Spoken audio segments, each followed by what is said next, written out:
Space has a smell. Astronauts describe it as burnt steak, hot metal, and welding fumes. But how can space, an airless void, have any scent at all? What if I told you that different parts of space might even smell different? Could Mars smell like rust, Venus like rotten eggs, or Titan like gasoline?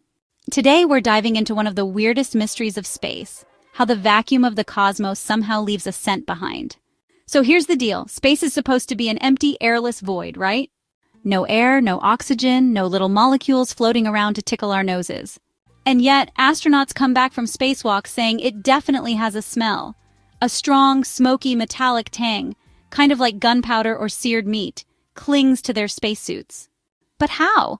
They're not exactly out there sniffing the void like some kind of cosmic wine waiter. The answer lies in what happens when they return to the space station. Those scent molecules trapped on their gear finally get the chance to mix with air, and boom, Eau de Space is unleashed.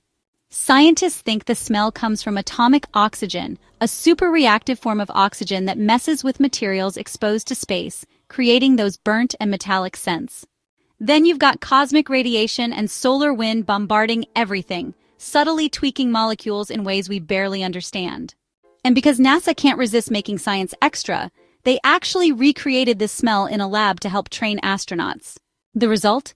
A synthetic space scent that once even became a limited edition fragrance called Eau de Space. That's right, someone, somewhere, willingly wore the void as a perfume. But here's where things get even weirder. What if different parts of space smell different? Titan, Saturn's moon, is loaded with methane, so it might reek like gasoline. Venus?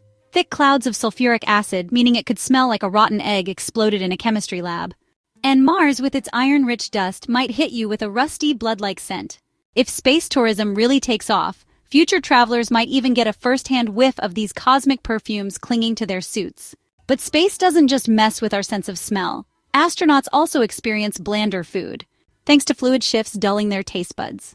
So space isn't just a place, it's an experience, one that lingers in more ways than one. Now, the real question is, if you could bottle the smell of space, would you actually want to? Let's hear your thoughts in the comments. You can support us by subscribing if you haven't already. Take care of yourselves, take care of your loved ones, and I'll catch you soon in another video.